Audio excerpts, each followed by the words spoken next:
Welcome back to my YouTube channel. This is your GN rider. So guys, कैसे हो आप लोग? आज आप लोगों के लिए ला रहे हैं एकदम बेस्ट कंपैरिजन में अभी आप लोगों को दिखाने वाला। सामने खड़ी है KTM ड्यूक 390 जनरेशन 3 एंड बगल में खड़ी है TVS अपाची RR 310।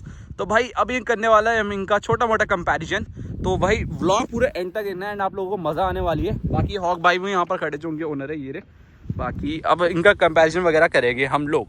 सो भाई सबसे पहले हम लोग देख सकते हो भाई ये हॉक को ही बुला देता हूँ। भाई ये आ चुके हैं अपाची के ओनर, ठीक है। ये रही है हॉक भाई और ये इनकी अपाची और मैं हूँ अपना ओनर, मतलब मैं जो बना रही रहा हूँ ये मेरी 390। तो अभी हम इनका कंपैरिजन वगैरह करेंगे। तो सबसे पहले अपाची से स्टार्ट करते हैं। हमें ड्यूक का तो हमने उन्हें देख ही रखा है बहुत बार। सो भाई हॉक भाई कितना टाइम हो गया पहले गाड़ी को बताओ? गाड़ी को 20 दिन हुए हैं। 20 दिन हुए बस 20 दिन हुए हैं। अभी फर्स्ट सर्विस भी नहीं हुई। फर्स्ट सर्विस भी नहीं हुई। आज फर्स्ट सर्विस कराने आए थे बट हो नहीं। सुबह शाम बोल रहे थे सुबह शाम हो जाएगी, फिर कैसे हम वीडियो बनाते हैं, बहुत प्रॉब्लम हो जाती है। हाँ फिर घर भी जाना है, बहुत सारी चीजें हैं।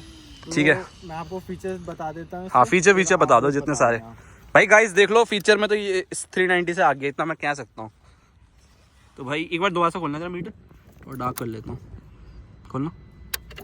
सो गाइस ऐसा कुछ लिखा आता है 1982 TVS, ठीक है, RTDS भाई इस तरीके से लिखा आता है। एंड फीचर वगैरह बता दो हॉक भाई। ये क्रूज कंट्रोल है अपना। वाइड एंगल लगाता हूँ, दिखाओ। ये अपना क्रूज कंट्रोल है। Oh my God, cruise control है इसमें? हाँ क्रूज कंट्रोल है ये।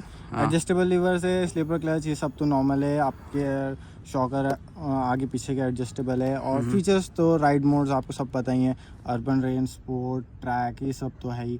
ये सब अभी लॉक हैं। फिर ट्रिप ये लॉक है ना, फर्स्ट सर्विस के बाद खुलेंगे। प्रेफरेंस में हम जाते हैं तो बहुत सारी चीज़ें, मतलब अपना quick shift, traction control, temperature control, seat traction control भी कई तरीके के हैं इसमें। कॉर्नरिंग ट्रैक्शन कंट्रोल है। ट्रैक्शन कंट्रोल अलग अलग है? अलग अलग है वो, मतलब सेटेड है बिल्कुल। ट्रैक्शन कंट्रोल बस ऑन रखना है आपको। कॉर्नरिंग ट्रैक्शन कंट्रोल है, फिर कॉर्नरिंग ABS है, कॉर्नरिंग क्रूज कंट्रोल है। बहुत कुछ दे दिया भाई इसमें। भाई गाइस उसमें सिर्फ ट्रैक्शन कंट्रोल ऑन या ऑफ हो सकता है। हाँ, व्हीली कंट्रोल भी है इसमें। स्टॉपी कंट्रोल भी है। व्हीली कंट्रोल है भाई इसमें? हाँ वो ऐसे, मतलब ऐसे हम इसमें सर्च करेंगे तो हमें नहीं मिलेंगे वो फीचर। मतलब व्हीली कंट्रोल में ऐसा है कि व्हीली मतलब क्या बोलते हैं, व्हीली मोड लगा दिया, जितनी रेस दे दो नहीं गिरेगा नहीं इंसान। बड़ी सुपर बाइक्स में होता है कि 1 डिग्री सेट होती है, उसके बाद गाड़ी पावर कट करती है। इसमें वैसे नहीं है। इसमें वैसे है कि आपको बस गाड़ी उठने नहीं देगी वो। अच्छा उठने नहीं देगी? एक पर्टिकुलर एंगल वाला नहीं है वो, बस रोक देती है आपकी गाड़ी को व्हीली मारने से। वो सेटेड है, उसमें दिखता नहीं है वो। अच्छा मतलब ट्रैक्शन जैसा ही है। हाँ अब जैसे बहुत 3-4 वीडियोस वायरल चल रही है कि RTDSC फेक है, कोई फीचर्स नहीं है, वो सब चीजें इसमें सेटेड है। अगर हम ट्रैक्शन कंट्रोल बंद कर देंगे तो हमारे सारे ट्रैक्शन कंट्रोल बंद हो जाएंगे। कॉर्नरिंग ट्रैक्शन कंट्रोल सब बंद हो जाएगा। क्रूज कंट्रोल ऑफ है तो कोई क्रूज कंट्रोल नहीं होगा। अगर देखो हमने 50 की स्पीड पे क्रूज कंट्रोल लगाया, अब आप कॉर्नर ले रहे हो ना, तब वो गाड़ी को पता है, हाँ उसमें इतना दिमाग है कि वो उसे पता है लीन हो रही है गाड़ी, तो वो अपनी स्पीड कम कर देती है। और फिर जब गाड़ी सीधी होती है फिर उसके बाद अपना वापस वो उतनी ही स्पीड पर आ जाती है। जो वीडियोस बन रही हैं आजकल, बोलते हैं RTDSC इज अ स्कैम, वो स्कैम नहीं है। लोग सर्च करते ही नहीं है और बस डाल देते हैं वीडियो। वो चीज़ ऐसे गलत है। अब उस पर फिर बाइक का भी डिफेम होता है। हाँ वो तो है। सो गाइस ये सारे कुछ फीचर्स आप लोगों को मिल जाते हैं। बाकी फ्यूल देखो भाई, टैंक तो बहुत बड़ा है। कैपेसिटी कितनी है इसकी? 11 लीटर है बस। देखने में बड़ा चौड़ा है गाइस, बहुत चौड़ा है भाई। एकदम सुपर बाइक जैसा फील आता है। कोई कह नहीं सकता भाई इसे कि नॉर्मल बाइक है या सुपर बाइक है, क्योंकि बल्किनेस में इससे ज्यादा ना 300 सीसी में ना इससे ज्यादा बल्किनेस गाड़ी मैंने नहीं देखी आज तक। बल्किनेस में ना RC 390 ना कोई गाड़ी। बाकी इसकी बल्किनेस तो अलग ही नेक्स्ट लेवल की है। बाकी अब इसमें हमें मिल जाते हैं विंगलेट्स।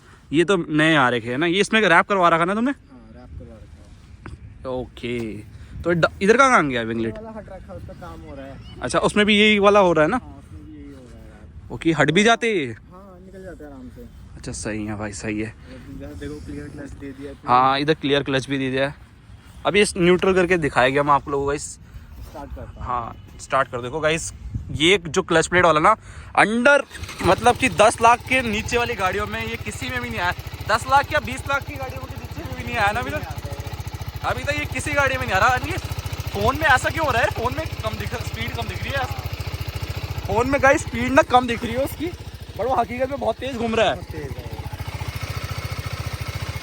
भाई। वो बहुत तेज घूम रहा है, फोन में दिख नहीं रहा गाइस। फोन में नहीं दिख रहा। हाँ पर आंखों से दिख रहा है भाई, वो तेज घूम रहा है बहुत ज़्यादा। एंड ये रहा इसका एग्जॉस्ट बहुत भार है, सही है। एंड टाइटेनियम पाइप मिलता है ना इसमें, कलर चेंज करता है ना रिवर्स इंक्लाइंड इंजन मिलता है। ठीक है। टायर सेक्शन कितना है इसका? 150 और आगे 110 ना? मिस्लिंग का road pipe. So guys button quality कुछ इस तरीके से, सेल्फ और इग्निशन यहीं पर है सब कुछ, आपका किल स्विच वगैरह। एंड चाबी की बात करी जाए भाई, चाबी इस तरीके से देखने को हमें मिल जाती है। अब जैसे डायनामिक किट है उसमें हाँ। आपको आगे का और पीछे का रियर सस्पेंशन और फ्रंट सस्पेंशन एडजस्टेबल मिलता है। फिर आपकी ब्रास कोटेड चेन और TPMS, वो तो मैं भूल के बताना, TPMS भी है, टायर प्रेशर मॉनिटरिंग सिस्टम। अच्छा, वो मीटर में लिखा जाता है, कार में लिखा आता है हाँ जैसे। ओके, देखो ये TPMS है, आगे का फ्रंट का 30 है, पीछे का 28 है। ये चीज़ सही है गाइस, लीन मारते टाइम पता लग जाएगा। जब टायर गर्म होता है तो 32 हो जाता है आराम से tyre pressure. Okay okay brass okay. Coated chain भी अब ब्रेकिंग वगैरह कैसे लगी? अभी तक तो ठीक है, जितना मैंने चलाया है। ज़्यादा कितनी भगा ली अभी तक? 135। 135। हाँ। सही है भाई। तो भाई इस तरीके से मिल जाता है हमें अपाची के बारे में। एंड मैंने आप लोगों को सब कुछ बता दिया, कुछ छूटा तो नहीं ना भाई? नहीं। ठीक है, अब हम बात करते हैं अपने लूसीफर मतलब कि अपनी KTM ड्यूक 390 Gen 3 के बारे में। तो चलो वीडियो स्टार्ट करते हैं। गाइस अभी तो आप लोगों को मैंने अपाची के बारे में बता दिया है फिलहाल। एंड अब मैं आप लोगों को अपनी 390 के बारे में बताता हूँ। ठीक है, सबसे पहले फीचर से, हम भी इसमें भी फीचर से स्टार्ट करते हैं। इधर आ जाओ, मीटर दिखा दो गाइस। सो गाइस जब से हम सबसे पहले मीटर ऑन करते हैं ना, तो लिखा आता है 30 years ऑफ ड्यूक। एंड इस तरीके से हमें कुछ मीटर देखने को मिल जाता है। इसमें व्हीली कंट्रोल, ट्रैक्शन कंट्रोल तो कुछ नहीं है, बट हाँ नहीं, ट्रैक्शन कंट्रोल है, व्हीली कंट्रोल नहीं है। एंड यहाँ पर जाओगे, ये रहा आपका traction control, MTC। Ride mode में जाओगे, यहाँ रेन है, ठीक है, ट्रैक है, स्ट्रीट है। बट हाँ इसमें एक चीज़ मिलती है हॉक भाई, इसमें हमें लॉन्च कंट्रोल मिलता है। हाँ लॉन्च कंट्रोल मिलता है, वो RR में ये भी अंडर 20 लाख बाइकों में गाइस, 20 लाख की बाइकों में नहीं मिलेगा ये, मतलब 20 लाख की 10R में तो मिल जाएगा, 900 में नहीं मिलेगा। 900 में नहीं मिलता है। सो गाइस ये आप लोगों को लॉन्च कंट्रोल खुल जाता है। ये सिर्फ ट्रैक मोड में यूज़ होगा, ठीक है, रेन और स्ट्रीट में नहीं होगा। एंड बाइक इन्फो में जाएंगे हम लोग, यहाँ पर cooling temperature, fuel range, battery, auto service, ये सब वगैरह। नेविगेशन के लिए ऐप आप लोगों को करना पड़ेगा, ठीक है, डाउनलोड, उस वो प्रीमियम है। तो भाई यहाँ पर क्या बोलते हैं इसको, अगर आप स्ट्रीट मोड लगा दो ना गाइस, एंड यहाँ पर ये देख सकते हो भाई, यहाँ पर स्पीड कंट्रोल भी है इसमें, मतलब आप स्पीड सेट कर सकते हो अपने हिसाब से कि कितनी स्पीड जानी चाहिए। अब नए बंदे को दोगे चलाने के लिए तो उसके लिए ऐसा है। बाकी quick shifter, connectivity, shift light वगैरह सब कुछ मिल जाता है।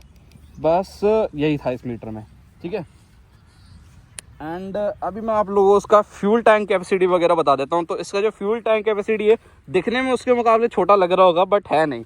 ये मिलता है हमें 15 लीटर का। ये 15 लीटर में 15 लीटर का टंका मिल जाता है। पुरानी वाली में 13.4 आता था, बट इसमें अब 15 लीटर का टंका देखने को मिल जाता है।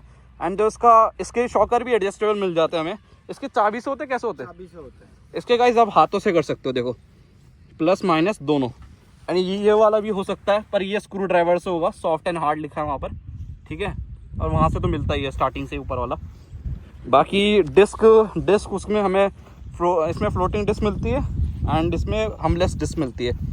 तो इसकी वजह से क्या होगा, गाड़ी लाइट वेट हो जाती है और ज़्यादा कुछ नहीं होता, हीट कम मारती है। डिस्क ब्रेक, मतलब आप लोगों को पता ना, जब हीट ज़्यादा हो जाती है डिस्क, तो डिस्क फेल हो जाती, मतलब ब्रेक फेल हो जाते हैं, बट इसमें हीटिंग कम होती है ऐसे में। बाकी 398 सीसी का इंजन, एंड इसमें कितने का मिलता था? 312। और इसकी BHP कितनी है? ट्रैक मोड में 38 है, ट्रैक मोड में 38, ऑन टॉर्क और 29 का टॉर्क, 38 की BHP। ये रॉ पावर मतलब फुल वाली। इसकी फुल पावर की बात करें 46 BHP एंड 39 का टॉर्क। देखो इस फीचर्स में तो बहुत ज़्यादा आगे वो है, बट थोड़ा सा पावर में ड्यूक निकल जाती है, ठीक है। एंड हेडलाइट की बात करिए भाई, इसमें हमें 2 प्रोजेक्टर देखने को मिल जाते हैं लट्टू से। एंड इसमें भी DRL वगैरह हेड देखने को इस तरीके से मिलता है। बाकी अब तो सच बोलूँ तो मुझे तो रात को इसकी लाइट बेकार लगी। तुम्हें कैसी लगी अपनी गाड़ी की? मुझे तो बहुत अच्छी लगी, काफी मुझे तो बहुत बेकार लगी यार मेरी गाड़ी की। एक तो इसके प्रोजेक्टर है ना उसमें, इसलिए फ़ायदा है। प्रोजेक्टर है, हाँ वो रिफ्लेक्टिव है, ये प्रोजेक्टर्स हैं। हाँ, मुझे गाइस बेकार लगी अपनी गाड़ी की रात में। वैसे मैं रात को चलाता भी नहीं हूँ, बट फिर भी बेकार लगी है। इसमें अंडरबेली एग्जॉस्ट मिलता है, उसमें एग्जॉस्ट मिलता है। एंड टायर दोनों के सेम है, 150 टायर में। बाकी इसमें मेटजलर के मिलते हैं कंपनी से, अभी मैंने चेंज करा रखा है पीछे वाला।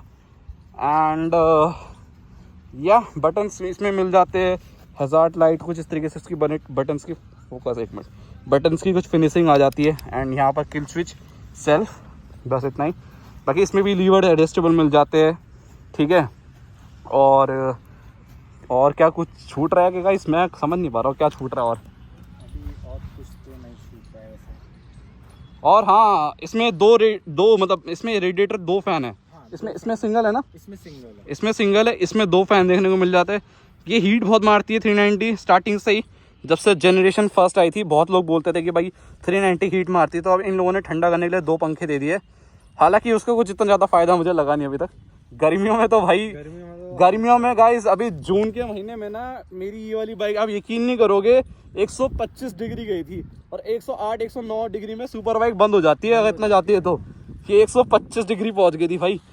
एंड बाकी मुझे अच्छी लगी। देखो गाइस लाइट वेट, वैसे लाइट वेट तुम्हारा गाड़ी का वेट कितना होगा? 174 kg। देखो भाई उससे तो बहुत ज़्यादा लाइट वेट है ये मुझे लगती है 158 159। तो उसमें बैठ के देखो तुम्हें फील हो जाएगा। वो तो हल्की है। अरे बैठ के तो देखो तुम, फील तो लो। पुरानी वाली से भी बहुत ज़्यादा हल्की। मेरे घर वाले तक बोल रहे थे, मेरे पापा बैठे थे ना इसमें पहले दिन, साइकिल जैसी लग रही थी। बहुत हल्की है, बहुत लाइट वेट है। इसीलिए मैं बोल रहा था बैठ के फील करके। बहुत लाइट वेट है। मेरी तो बाइक भारी है, आप उस पे बैठ के देखो हैवी फील। हाथ चलाई है मैंने, रोजी की चलाई थी मैंने। बहुत हैवी है, बहुत हैवी हो। यही सबसे ज़्यादा मुझे इसका लगता है लाइट वेट। इसी की वजह से कहीं इसका इनिशियल भी अच्छा होता है। और लाइट वेट ना सच बोलूँ ना जाम में ज़्यादा काम आती है। हाँ। देखो ट्रैक और हाईवे वगैरह के लिए तो ये अच्छी है, वो भी अच्छी है, बट ये ज़्यादा अच्छी है। इसमें एरोडायनेमिक पता है, सच बोलूँगा ना गाइस, विंडो ब्लास्ट नेकेड में बहुत लगता है। जैसे ही 135 140 जाता हो ना, ऐसी झटका लगता है ना हवा का मुंह पे, नीचे करके बैठना पड़ता है एकदम ऐसे झुक के। अगर हल्का सा भी सीधा हुआ ना 135 की स्पीड में, विंडो ब्लास्ट लगता है छाती में सीधा, और हैंडल बबल सा मारता है ऐसे में, एकदम स्ट्रेट ऐसे झुक के बैठना पड़ता है। बट इसमें तो पहले से ही पोजीशन वैसी मिलती है। बट हाँ ये है कि जाम में ये बहुत ज़्यादा कमाल की चीज़ है। जाम में आप उसका साफ बना सकते हो जैसे लोग करते हैं, बट करना नहीं चाहिए। Safe ride, safe ride hard and ride safe always. बाकी LC4C इंजन ठीक है। और इसमें भी हमें इंजन कौन सा था इसका? DOHC। ओके DOHC पहले आता था KTM पे, अब इसमें LC4C आ गया। पुरानी वाली आती थी उनमें आता था DOHC का इंजन। बाकी बहुत हो गया, अब चलो व्लॉग एंड करते हैं। बाकी वीडियो अच्छी लगे सब्सक्राइब कर देना, make sure you follow me on Instagram. 50 subscribe होने वाले जरूर से सपोर्ट करो। I love you all, bye bye. कुछ रह गया होगा इस कमेंट सेक्शन में पूछ लेना, बाकी मैं रिप्लाई कर दूंगा आप लोगों को।